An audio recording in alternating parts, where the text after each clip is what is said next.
नमस्कार फ्रेंड्स, रोज बहस में आपका स्वागत है। आज का कहानी का शीर्षक है राजकुमार जिसको भैंसा बना दिया। एक बार की बात है कि एक देश में एक राजा रहता था जिसके 1600 रानियां थी, पर उनसे उसके केवल एक बेटा था।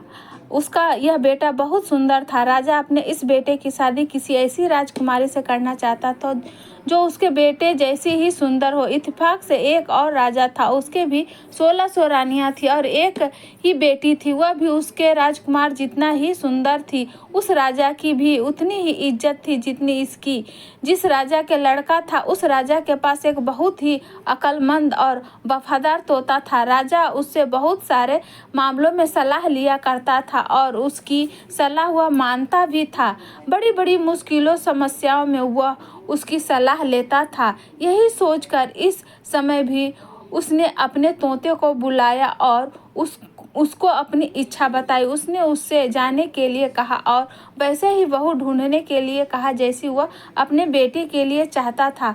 तोता राजी हो गया। उसने राजा से कहा कि वह राजकुमार की पसंद लिख कर उसके पैर में बांध दे। राजा ने वैसा ही किया और वह वहां से उड़ चला। वह एक पड़ोसी देश में पहुंच जहां बहुत सारी बारिश हो रही थी, सो उसको एक जंगल में शरण लेनी पड़ी। उसको एक पुराना खोखला पेड़ मिल गया जहां उसको लगा कि वह जगह उसके लिए आराम के लिए ठीक रहेगी। जैसे ही वह उसके अंदर जाने के लिए उड़ा तो उसके अंदर से एक आवाज आई, तुम अंदर नहीं घुसना, नहीं तो तुम अंधे हो जाओगे। सो तोता पेड़ के जड़ के पास एक टहनी उग रही थी, उस पर जाकर बैठ गया और बारिश खत्म होने का इंतजार करने लगा। इतने में उस खोखले जगह में से एक मैना निकली और आकर तोते के पास बैठ गई। दोनों बहुत देर तक बात करते रहे। इस बीच तोते ने उसको बताया कि वह कहाँ जा रहा था, जैसे कि हम लोग आगे चलकर देखेंगे। उनकी यह मुलाकात बहुत अच्छी रही। मैना उस राजकुमारी के लिए जो अपने पिता की अकेली बेटी थी, बहुत सुंदर राजकुमार की तलाश में थी। इस राजा के भी 1600 रानियां थी। तोता बोला, तब तो हमारा राजा ही वह राजा होना चाहिए जिसके बेटे से उस राजकुमारी की शादी होनी चाहिए। तोते ने मैना को राजकुमार की पसंद भी बताई, सो वे दोनों राजकुमारी के देश गए। जब वे वहां पहुंचे तो महल के एक नौकर ने उनको देखा तो राजा को जाकर बताया कि जिस मैना पर वह बहुत विश्वास करता है, वह तो एक तोते के साथ घूम रही है और राजा के हुक्म का तो बिल्कुल भूल ही गई है। जब राजा ने यह सुना तो उसने दोनों चिड़िया को मारने का हुक्म दे दिया। महल के नौकर मैना से जलते थे, इसलिए उन्होंने मैना की बुराई राजा से कर दी थी। मैना को इस बात का कुछ पता चल गया था, सो वह ऊपर की खिड़की से उड़ते समय उसने राजा को बेरहम हुक्म सुन लिया था। वह तोते से बोली, आओ, राजा ने हमारा ऊपर झूठा इल्जाम लगाकर हमको मारने का हुक्म दे दिया है। इससे पहले कि राजा के तीर हमको मार चले, हम यहाँ से दूर भाग चले। और वे दोनों वहाँ से दूर उड़ गए। राजा के नौकर उनको मारने गए तो बहुत देर तक ढूंढने पर भी उनको न पा सके, तो अपने को यह तसल्ली देते हुए वापस आ गए कि लगता है कि उन चिड़ियों को शाही हुक्म का पता चल गया, इसलिए वे किसी सुरक्षित जगह चली गई है। तोता और मैना ने कुछ दिन तक इंतजार किया ताकि लोग उस बात को भूल जाए। फिर उसके बाद वे महल वापस आए और आकर तोता राजा के दाएं घुटने पर और मैना राजा के बाएं घुटने पर जाकर बैठ गए। उन्होंने राजा से पूछा, आप हमको क्यों मारना चाह रहे थे? हम तो आपके वफादार हैं। वे लोग हमसे जलते हैं, इसलिए उन्होंने आपसे हमारी बुराई की। हम लोग दोनों बड़ी शान वाले उन राजाओं के नौकर हैं जो अक्लमंद भी हैं और अमीर भी हैं। दोनों राजाओं के 1600 रानियां हैं। उनमें से एक के केवल एक बेटा है और दूसरे के केवल एक बेटी है। इन दोनों राजाओं ने हालांकि एक दूसरे को कभी देखा नहीं, पर ये दोनों अपने बच्चों की एक दूसरे के बच्चों की शादी करना चाहते हैं। एक राजा को ऐसी ही बहू चाहिए जैसी दूसरे राजा की बेटी है और दूसरे राजा को वैसा ही दामाद चाहिए जैसा कि दूसरे राजा का बेटा है। देखिए, हम दोनों उन्हीं दोनों राजाओं के नौकर हैं। भगवान की कृपा से हम लोग आपके राज्य के बाहर एक जंगल में मिले थे और अब यह अच्छी खबर लेकर आपके पास आए हैं। यह कहकर तोते ने अपना पैर राजा की तरफ बढ़ा दिया जिसमें राजकुमार की पसंद लिखी हुई थी। वह सब पढ़कर राजा को आश्चर्य भी हुआ और खुशी भी। पहले तो उसको चिड़िया पर विश्वास ही नहीं हुआ, फिर दोनों का एक सपन देखकर उसे उन पर विश्वास हो गया।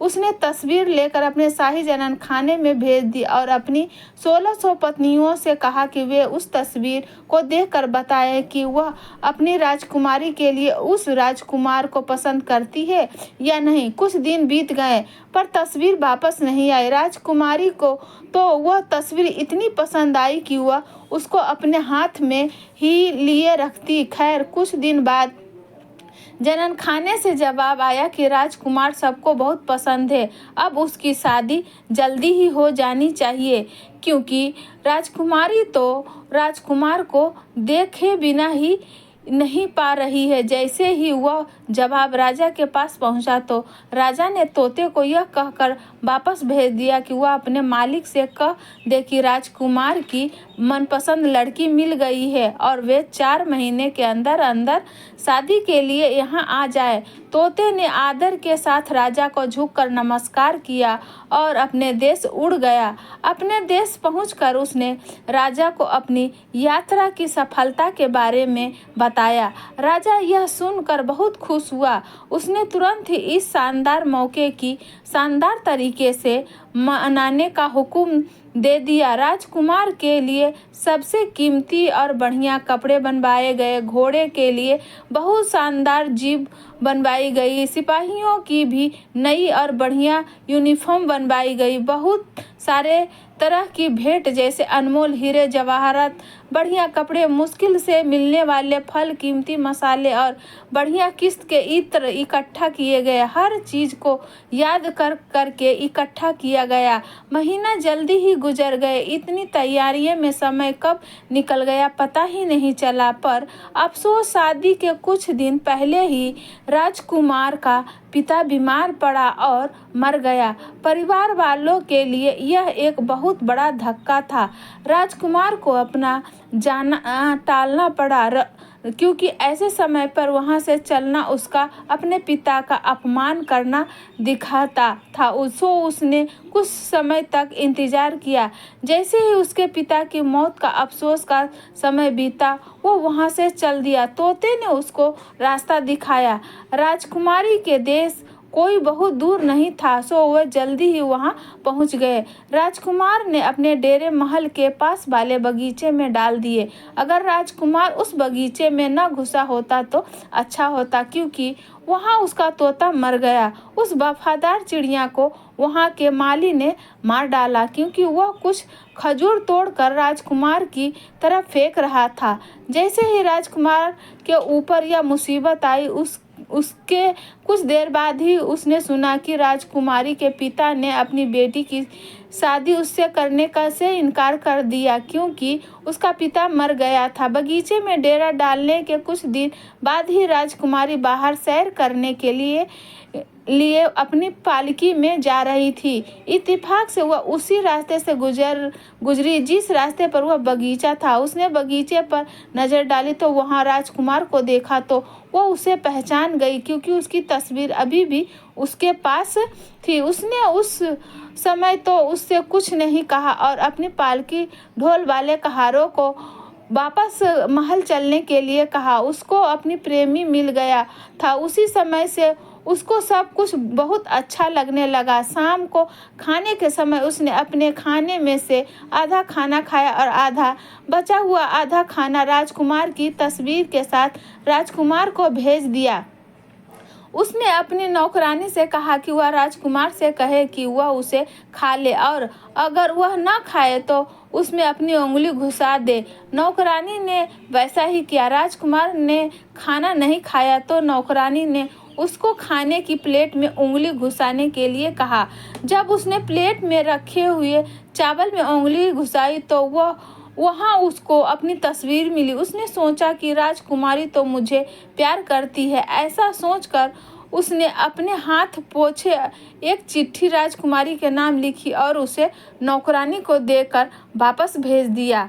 जब राजकुमारी ने यह चिट्ठी पढ़ी तो उसके मन में राजकुमार से मिलने की इच्छा ने जोर पकड़ लिया। उसने आधी रात को अपना घोड़ा तैयार करवाया, असरफियाँ से भरा एक थैला लिया और उस बगीचे की तरफ चल दी जहाँ राजकुमार ठहरा हुआ था। राजकुमार तो उसको देखकर आश्चर्य में पड़ गया। राजकुमारी बोली, तुम आश्चर्य में मत पड़ो, मैं तुम्हें बहुत प्यार करती हूँ और इसीलिए मैं छिपकर तुम्हारे पास आई हूँ। मेरे पिता तुमसे मेरी शादी की इजाज़त नहीं देंगे। चलो अपना घोड़ा तैयार कर लो और मुझे अपने साथ अपने देश ले चलो, वहाँ हमारा कोई कुछ नहीं बिगाड़ सकेगा। सो दोनों घोड़े पर सवार होकर राज्य से बाहर की तरफ चल दिए। कुछ घंटों तक वे काफ़ी तेज़ी से चले पर फिर एक पेड़ के नीचे आराम करने के लिए लेट गए। अगले दिन सुबह तरोताज़ा होकर वे फिर से अपनी यात्रा पर चल दिए। वे लोग बहुत दूर नहीं गए थे कि उनको घोड़े पर सवार 7 डाकू मिल गए। राजकुमार बोला, चलो हम तेजी से भाग चलते हैं क्योंकि हम इनसे लड़ नहीं सकते। सो दोनों ने अपने अपने घोड़ों को एक लगाई और उनको भगा दिया। पर डाकू भी घुड़सवारी में होशियार थे और उनके घोड़े अभी अभी निकले थे, थके नहीं थे। सो वे भी उनके पीछे पीछे भाग लिए। राजकुमार बोला, इस तरह भागने से कोई फायदा नहीं है, हमारे पास ही आ रहे हैं, अब हम क्या करें। राजकुमारी बोली, तब हमें उनका डट कर मुकाबला करना चाहिए। कह कर वह अपनी जीन पर बैठी बैठी पीछे की तरफ मुड़ गई और एक तीर उन डाकुओं पर चलाया, फिर दूसरा, फिर तीसरा और इस तरह से उसने 7 तीर चलाकर 7 डाकुओं को मार डाली। खुशी खुशी वे अपनी यात्रा फिर से आगे बढ़े चले। उस रात वो आराम करने के लिए एक गांव में रुके। उस गांव में एक जीन रहता था। जीन के एक बेटा था जिसका केवल आधा शरीर था। इसी गांव में राजकुमार और राजकुमार एक तालाब के किनारे रुक गए। जब वे सो रहे थे तो जीन ने अपने बेटे से कहा, तुम जल्दी से जाओ और राजकुमार को तो मार डालो और राजकुमारी घोड़े पर खजाने को यहाँ से ले आओ। बेटा यह सुनकर बहुत खुश हुआ कि अब उसको खून पीने को मिलेगा। बस उसने अपना काम खत्म किया था ही कि राजकुमारी जाग गई। उसने चारों तरफ देखा तो उसको अपना प्रेमी मरा पड़ा दिखाई दिया और एक बदसूरत आधा आदमी उसकी लाश के पास खड़ा था। यह सब देखकर वह डर गई। फिर भी वह हंसकर बोली, अच्छा हुआ तुमने उसे मार दिया।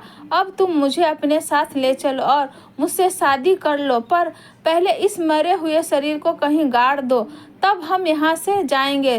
तुरंत ही एक कब्र खोदी गई। उस आधे आदमी ने राजकुमारी को उसे देखने के लिए बुलाया तो उसने कहा, अरे यह तो बहुत छोटी है, थोड़ी और गहरी खोदो। जिन ने के बेटे ने वह कब्र 1 फुट गहरी और खोद दी। राजकुमारी बोली, यह तो अभी भी छोटी है। जिन के बेटे ने कब्र और चौड़ी और गहरी खोद दी। जब वह यह कर रहा था कि राजकुमारी ने उसकी तलवार निकाल ली और उसकी गर्दन उसके धड़ से अलग कर दी। अपना बदला लेने के बाद वह फकक कर रो रही थी। उसका प्रेमी तो मर चुका था। उसने उसकी लाश ली और उसको तालाब के किनारे तक ले गई। अब वह वहाँ बैठकर रोने लगी। यह उसके लिए बड़े दुख का समय था। उसको लगा कि वह भी मर जाती तो अच्छा था। जब वह बैठी रो रही थी तो इत्तेफाक से वहाँ एक साधु की पत्नी गुजरी। उसको बहुत दुखी देखकर वह भी उसके पास रुकी और उससे पूछा कि क्या बात है, वह क्यों रो रही है। राजकुमारी ने राजकुमार की लाश की तरफ इशारा करते हुए उसे बताया कि वह क्यों रो रही थी। स्त्री बोली, बेटी धीरज रखो, शायद मैं तुम्हारी कुछ सहायता कर सकती हूँ।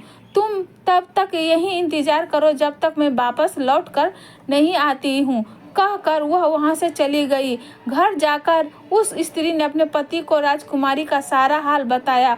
उसने राजकुमार को जिंदा कर देने की प्रार्थना की। साधु बोला, अफसोस वह जगह तो शैतान औरत और उसके भयानक बेटे की है। मैं अभी राजकुमारी के पास जाता हूँ और उसको तसल्ली देने के लिए राजकुमार को जिंदा करता हूँ। साधु तुरंत ही राजकुमारी के पास गया तो वह सहायता का इंतजार ही कर रही थी जो साधु की पत्नी उससे वायदा करके गई थी। साधु बोला, मुझे तुम्हारे बारे में सब पता चल चुका है और मैं तुम्हारी सहायता के लिए आया हूँ। मैं तुम्हारा राजकुमार तुमको वापस कर दूंगा। उसने राजकुमार की लाश का सिर अपने एक हाथ में लिया और उसका शरीर दूसरे हाथ में लिया और दोनों को जोड़ दिया। दोनों जुड़ गए तो लाश जिंदा हो गई। पहले उसके हाथ पैर हिले, फिर उसके आंखें खोली, फिर होठ खोले और वह बोल पड़ा। जब राजकुमारी ने यह देखा तो उसने न रहा गया। वह दौड़कर राजकुमार के गले लग गई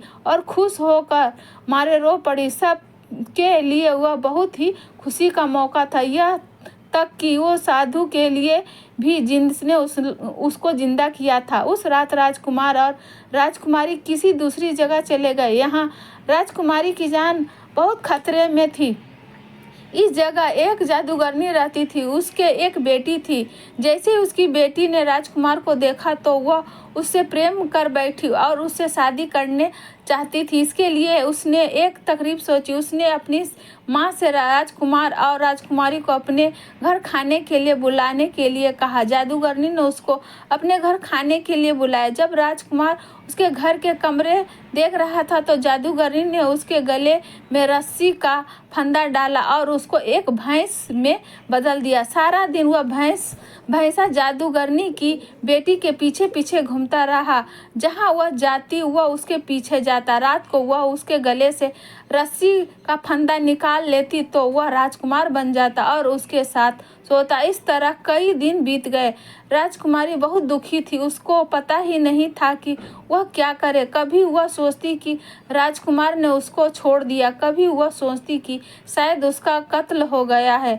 जब वह और न सह सकी तो उसने एक आदमी रूप रखा और उस देश के राजा के पास गई और उससे कोई काम मांगा। राजा उसकी शक्ल, सूरत और बोलने के ढंग से बहुत प्रभावित हुआ तो उसने उसको अपना डिप्टी इंस्पेक्टर ऑफ पुलिस यानी कोतवाली रख लिया। इस कोतवाल को बहुत सारे घरों के बहुत सारे भेद मालूम थे। उसके नीचे बहुत तेज और कोई भी काम करने के लिए तुरंत तैयार सिपाही काम करते थे। कोतवाल को केवल आदमी की ऊंचाई और उसकी शक्ल सूरत बतानी होती थी और उसको उसे ढूंढने के लिए कहना होता था। वह बस सारा राज्य तब तक छान मारा जब तक कि वह आदमी मिलता, पर राजकुमारी को राजकुमार के बारे में कुछ पता न चल सका। हालांकि उसको यह पता चल गया कि जिस घर में वह और राजकुमार ठहरे थे वह एक जादूगरनी का घर था। वह उसके घर बार बार गए। वहाँ उसने एक भैंसा इधर उधर घूमता हुआ देखा तो उसको यह पता न चल सका कि वह उसका अपना प्यार राजकुमार था और उस जादूगरनी ने उसको भैंसे में बदल दिया था। धीरे धीरे इस कोतवाल और जादूगरनी की बेटी में दोस्ती बढ़ती गई। जादूगरनी की बेटी ने सोचा कि यह कोतवाल सचमुच में आदमी है, जबकि वह तो आदमी के वेश में राजकुमारी थी। वह कोतवाल को चाहने लगी और उसने उसको कई भेंट दी। इन भेंटों में एक ऐसा कपड़ा भी था जैसा पहले कभी किसी ने नहीं देखा था। राजकुमारी ने यह कपड़ा लाकर अपनी एक खिड़की में टांग लिया। अभी हम देखेंगे कि यह कपड़ा राजकुमारी के भविष्य के लिए क्या करने वाला है। एक सुबह महल का एक नौकर उस खिड़की के नीचे से गुजरा जिसमें कोतवाल ने यह कपड़ा टांग रखा था। वह नौकर उस कपड़े के रंग और उसकी बनावट देखकर दंग रह गया। घर आकर वह रानी से मिलने गया और जो कुछ उसने देखा था वह सब उसको बताया। रानी को भी उस सुंदर कपड़े को देखने की इच्छा हो गई। सो उसने राजा से प्रार्थना की। वह उस कोतवाल को बुलवाया और उसमें से कुछ कपड़ा उसके लिए मंगवा कर दे। राजा ने ऐसा ही किया तो कोतवाल ने उसको वह सारा का सारा कपड़ा ही भेज दिया जो उसके पास था। जब रानी ने उसको देखा तो वह उसको इतना अच्छा लगा कि उसने राजा से कहा कि वह कोतवाल से कहे कि वह उसको वैसा ही कपड़ा और ला कर दे। जब राजा ने रानी का हुक्म कोतवाल को सुनाया तो उसने कहा कि यह काम जरा मुश्किल है, पर वह अपनी पूरी कोशिश करेगा। राजा के महल से वह सीधे जादूगरनी के घर गया और उसने वैसा ही कपड़ा और मांगा। जादूगरनी ने कहा कि अफसोस वह इसमें उसकी कोई सहायता नहीं कर सकती। उसका एक भाई है, वह भी जादूगर है। बहुत दिन पहले वह किसी दूर देश चला गया था, उसी ने उसको यह कपड़ा भेजा था। कोतवाल ने कहा कि वह अपने भाई को लिखे कि वह वैसा ही कपड़ा और भेज दे। जादूगरनी ने कहा कि वह यह नहीं कर सकती, क्योंकि जहाँ वह गया है वो वहाँ के सारे आदमियों को उसने खा लिया है और अब वहाँ उसके और शेरों के अलावा और कोई नहीं रहता। इन शेरों को भी वह एक तरह की घास खिलाकर आधा भूखा रखता है, हालांकि वे उन घास को खाना पसंद नहीं करते। इस तरह से जो कोई भी वहां जाता है, कोई भी शेर या तो किसी झाड़ी में से निकल आता है या फिर किसी चट्टान के पीछे से निकल आता है और उसको खा जाता है। इस तरह से वहाँ कई लोग की जान जा चुकी है। ऐसे में मैं कैसे किसी को वहाँ भेज सकती हूँ? ऐसा खतरे वाले काम के लिए मैं वहाँ किसी को नहीं भेज सकती। कोतवाल बोला, अच्छा तो तुम मुझे बस यह बता दो कि तुम्हारा भाई कहाँ रहता है। मैं वहाँ जाऊँगा और उससे कपड़ा लेकर आऊँगा, क्योंकि मुझे तो उसके पास जाना ही नहीं है तो राजा मेरी जान ले लेगा। जब तक कि मैं वह कपड़ा लेकर नहीं आता मैं तो यहाँ भी सुरक्षित नहीं हूँ। इसलिए तुम मुझे बताओ कि तुम्हारा भाई कहाँ रहता है, मैं उसके पास जाकर उससे मिलूँगा और कपड़ा लेकर आऊँगा। जादूगरनी बोली, ठहरो, अगर तुम्हारी यह हालत है तो मैं तुम्हारी सहायता अवश्य करूँगा। मेरे पास मिट्टी का एक छोटा सा बर्तन है जिसमें मेरी भाई की ज़िंदगी बंधी है। जब तक यह बर्तन मेरे पास सुरक्षित है तब तक मेरा भाई भी सुरक्षित है, पर जैसे ही यह बर्तन टूटेगा तो मेरा भाई मर जाएगा। मैं अपनी बेटी की खातिर इस बर्तन को तोड़ दूँगी, क्योंकि मेरी बेटी को प्यार करती है। ऐसा कहकर उसने मिट्टी का बर्तन जमीन पर मार कर तोड़ दिया और बोली, जाओ अब तुम निडर होकर जाओ, अब तुम्हें कोई डर नहीं है। वहाँ से शेर अब चाहे घास खाए या कुछ और, पर अब वे हर उस आदमी को नहीं खाएगा जो वहाँ जाएगा। जाओ, भगवान तुम्हें खुशी और धनवान बनाए। जादूगरनी ने तो यह सोचा ही नहीं था कि यह कोतवाल राजकुमारी है, उस राजकुमारी की होने वाली पत्नी जिसको उसने भैंसा बनाकर रखा है। अगली सुबह राजकुमारी ने थोड़े से सिपाही लिए राजा से जाने की इजाज़त मांगी और अपने काम पर चल दी। उस देश में पहुंचकर उसने तुरंत ही जादूगर का घर ढूंढा, जो उसे जल्दी ही मिल गया। उसने घर के वैसे कपड़ों के बहुत सारे ढेर लगे हुए थे। इनके अलावा वहाँ और भी बहुत सारा खजाना था। राजकुमारी ने उसका वह सारा कपड़ा और खजाना लिया और राजा के महल की तरफ लौट चली। राजा उसके इस काम में इतना खुश हुआ कि उसने उसको बहुत सारा भेंट दी और उसको अपना वारिस घोषित कर दिया।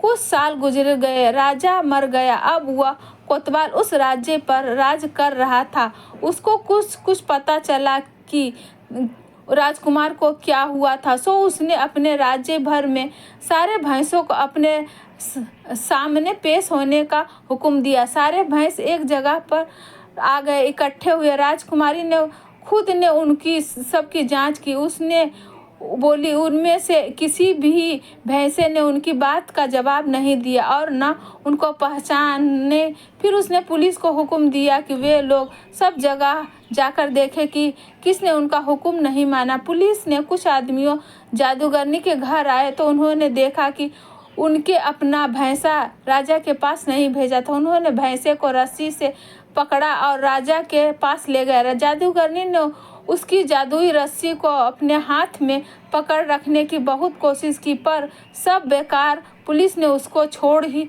नहीं, उस भैंसे की रस्सी से पकड़कर जादूगरनी से दूर ले गए। राजा ने देखा कि उसने भेजे हुए पुलिस के लोग एक भैंसा पकड़ कर ला रहे तो वो उससे मिलने के लिए आगे आई कि लो भैंसा की रस्सी तो अचानक टूट गई और उसकी जगह एक सुंदर राजकुमार खड़ा था।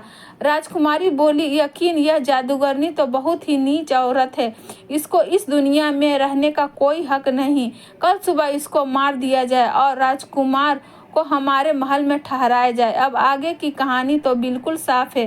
राजा यानी राजकुमारी ने अपनी सच्चाई राजकुमार को बताई। फिर उसने अपनी जनता को बुलाया और उससे कहा, देखो तुम्हारा राजा एक स्त्री है। इस वेश बदलने का मेरा उद्देश्य अपने राजकुमार को ढूंढना था। मेरा उद्देश्य अब पूरा हो गया, इसलिए अब तुम लोग राजकुमार को अपना राजा और मुझे अपनी रानी मान लो। लोगों ने उनकी अपना राजा और रानी मान लिया और फिर खुशी खुशी रहने लगे।